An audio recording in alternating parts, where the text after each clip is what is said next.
अस्सलाम वालेकुम, welcome back to our brand new video. तो हमारी ये वीडियो हमारे फार्मर हज़रात के लिए बहुत ज़्यादा मुनाफा बख्श साबित होगी, क्योंकि इस वीडियो में हम आपको एक ऐसी चीज़ बनाने के बारे में बताएंगे जिस पे आप अपने लाखों हज़ारों रुपए खर्च कर देते हैं, लेकिन फिर भी आपको कोई खास फ़ायदा नहीं होता। आज हम आपको एक ऐसी खाद बनाने के बारे में बता रहे हैं जो कि तमाम खादों का मिक्सचर होगी, जिसको आपने अपनी फसल में डालना है और आपने अपनी मर्जी की पैदावार हासिल करनी है। आपकी फसल में कोई भी बीमारी हो, कीड़े हो, अद्वियात आप यूज करते हैं लेकिन उससे कोई फायदा नहीं होता। ये एक ऐसी खाद है जो आपकी फसल में मौजूदा बीमारियों को ना सिर्फ खत्म करेगी बल्कि आपकी फसल की पैदावार में भी ज्यादा से ज्यादा इजाफा करेगी। कभी आप अपनी फसलों में पोटाश डालते हैं, कभी डीएपी डालते हैं, कभी आप सोना यूरिया खरीद रहे होते हैं, तो आपकी 1 एकड़ की फसल के लिए भी वो पूरी नहीं होती। जो हमारे फार्मर हज़रात हैं वो अच्छे से जानते होंगे कि एक फसल के लिए 1 एकड़ ज़मीन के लिए आप कितनी दफ़ा सोना यूरिया खरीदते हैं और कितनी दफ़ा पोटाश और डीएपी जैसी खादों को खरीदते हैं, और आपके सालाना उस पर कितने रुपए खर्च होते हैं ये भी आपको बेहतर पता होगा। लेकिन आज आपको एक ऐसी खाद बताऊंगी जो कि ना सिर्फ आपकी तमाम परेशानियों का हल होगी बल्कि बहुत ज़्यादा सस्ती होगी और आप घर में ही उसको आसानी से बना सकते हैं।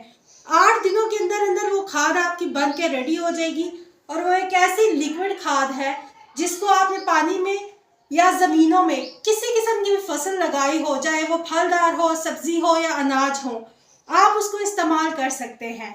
सोना यूरिया पोटाश और डीएपी जैसे खादों पे पैसे ज़ाया करने के बाद हमने एक ऐसा एक्सपेरिमेंट किया है जिसमें हमने सोचा कि क्यों ना हम इन सारी खादों को मिक्स करके एक खाद बनाएं, जिससे हमारा वक्त और पैसे दोनों बचेंगे, आपकी जिस्मानी मुशक्कत में भी कमी आएगी। आप सोना यूरिया पोटाश डीएपी नाइट्रोजन और नाइट्रोफास जैसे जितनी भी खादें अपनी जमीन को डालते हैं, हम आज उसके मुतबादल एक ऐसी खाद बनाने जा रहे हैं जिसमें इन सब चीजों के मुतबादल मिक्सचर शामिल होगा। आपकी एक बोरी सोना यूरिया और एक बोरी पोटाश और डीएपी 1 एकड़ फसल के लिए भी पूरी नहीं होती। एक बार नहीं, आपको कई बार दोहराना पड़ता है। दो बोरी भी एक फसल के लिए पूरी नहीं होती और वो आपको अपनी मर्जी की पैदावार नहीं देती। 2 बोरी पोटाश सोना यूरिया और डीएपी पे आपको पता है कि 30,000 तक आराम से खर्चा आ जाएगा, और जब आप इस चीज को दोहराएंगे तो वो 50 से 60,000 1 लाख तक आपका सालाना खर्च चला जाएगा। लेकिन जब आपकी फसल की कटाई होती है तो आपको उसके मुतबादल उतना मुनाफा नहीं मिलता।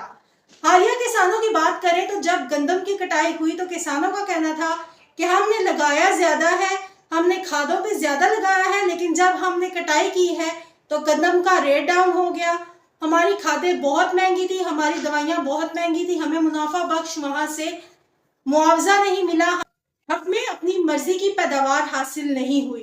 तो हमारे फार्मर हज़रात की सारी परेशानियों का हल ये एक खाद है। तो मैं कुछ चीजें आपको नोट करवाने जा रही हूँ। ये उस खाद के अज्जा हैं जो आपने इस खाद में डालने हैं। तो पेन एंड पेपर अपने पास रख लीजिए और इसको नोट डाउन कर लीजिए, क्योंकि चीजों की फहरिस्त जो है वो थोड़ी ज्यादा है, 10-12 चीजें इस्तेमाल होंगी जिसके बाद आपकी एक खाद बन जाएगी। तो आप इसको नोट डाउन कर लें, डिस्क्रिप्शन में भी आपको लिस्ट मिल जाएगी जिससे आप इसको कॉपी कर सकते हैं और एक बेहतरीन खाद बना सकते हैं। इस लिक्विड खाद को बनाने में आपका ज्यादा से ज्यादा 10,000 रुपया खर्च होगा और आप कई हजारों बचा सकते हैं। तो अपने पास इन चीजों को नोट डाउन कर लीजिएगा। पहले नंबर पे हमें चाहिए सोयाबीन का पाउडर।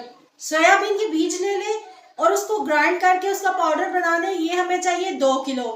उसके बाद हमें एसओपी पोटाश चाहिए 5 किलो, डीएपी चाहिए हमें 5 किलो। उसके बाद हमें चाहिए अंडों के छिलके। अंडों के छिलके आप इतने ज्यादा इकट्ठे नहीं कर सकते, तो आप किसी बर्गर प्लांट पे चले जाएं, किसी फूड प्लांट पे चले जाएं, वहां से आपको वाफर मिकदार में अंडों के छिलके मिल जाएंगे जो आप पैसे दे के, या हो सकता है वो आपको मुफ्त में भी दे दे। अंडों के छिलके लाएं, उनको ग्राइंड करके बारीक पाउडर बना लें। इसके बाद हमें चाहिए दाल का आटा, यानी जिसको हम बेसन कहते हैं। 2 किलो हम इसमें बेसन इस्तेमाल करेंगे। और इसके बाद हमें चाहिए केलों के छिलके। खुश्क केले के छिलके आपने नहीं लेने, ताज़ा केले के छिलके लेने हैं। ये भी आपको 2 किलो चाहिए होंगे। इसके अलावा हमें चाहिए एक बड़े दरख्त के तने की मिट्टी, यानी कोई भी बड़ा दरख्त हो, पीपल का, बरगद का या कीकर का, उसके तने में उसकी जड़ वाली जगह पे आपने खुदाई करनी है 1 फुट तकरीबन नीचे, और वहां से मट्टी लेनी है। और मट्टी आधा किलो जाएगी, उसके अलावा हमें चाहिए एलोवेरा। एलोवेरा के फायदे से कौन बेखबर है, एलोवेरा के बहुत ज्यादा फायदे हैं। 2 किलो हमें एलोवेरा चाहिए होगी। उसके अलावा हमें चाहिए लकड़ी की राख, कोई भी लकड़ी हो जाए, उसकी राख या पाथियों की राख, कोई भी आप राख ले लें, 1 किलो वो चाहिए। इसके अलावा हमें जानवरों का गोबर चाहिए, जो कि 5 किलो हम लेंगे। गोबर गीला होना चाहिए, सूखा नहीं होना चाहिए। अगर आप सूखा लेंगे तो वो उस तरह से काम नहीं करेगा जिस तरह गीला फर्टिलाइजर के तौर पे काम करता है। उसको कलेक्ट करने का बेहतरीन तरीका ये है कि जब गोबर की तह लगी हो तो ऊपर से सूखा गोबर आप हटा दें और नीचे से गीला निकाल के आप वो यूज कर सकते हैं, 5 किलो। इसके अलावा हमें गुड़ चाहिए। गुड़ आप कोशिश करें कि आपको पुराना गुड़ मिल जाए और गुड़ आपने इसमें 2 किलो यूज करना है। इसके अलावा हमें जानवरों का यूरिन 30 लीटर चाहिए। वो आपने कलेक्ट कैसे करना है ये भी मैं आपको बता देती हूँ कि जहाँ पे आपके जानवर बंधे हुए होते हैं वहां उनके यूरिन के लिए एक आप ढलवान बना दें, वहां एक गड़ा खोद दें। जब वो उनका यूरिन उस गड़े में जमा हो जाएगा तो वहां से आप कलेक्ट कर सकते हैं। वो 30 लीटर आपने लेना है। इसके अलावा आखिर में आपने लेनी है वेस्ट डीकम्पोजर, जो कि 70 लीटर आपने लेनी है। 70 लीटर ये लिक्विड हो जाएगा और 30 लीटर यूरिन का लिक्विड हो जाएगा। तो इस तरह आपका 100 लीटर लिक्विड रेडी हो जाएगा। उसको आपने बनाना कैसे है कि एक प्लास्टिक का ड्रम ले लें या कोई बाल्टी ले लें, उसमें सारी चीज़ों को आपने मिक्स करना है और छांव में उसको रख देना है। उसको छांव में रखने के बाद आपने उसको रोज फर्मेंट करना है। फर्मेंट किस तरह से करना है कि किसी लकड़ी के डंडे से, लकड़ी का डंडा ही यूज करना है। लकड़ी के डंडे से आपने उसको सुबह शाम हिला देना है, मिक्स कर देना है और 8 दिन के बाद आपकी ये जो लिक्विड खाद है वो इस्तेमाल के लिए तैयार हो जाएगी। 8 दिन की मेहनत के बाद आपकी एक बेहतरीन और जबरदस्त खाद तैयार हो जाएगी। और ये एक ऐसी खाद है कि जिसमें हर खाद का सोर्स है।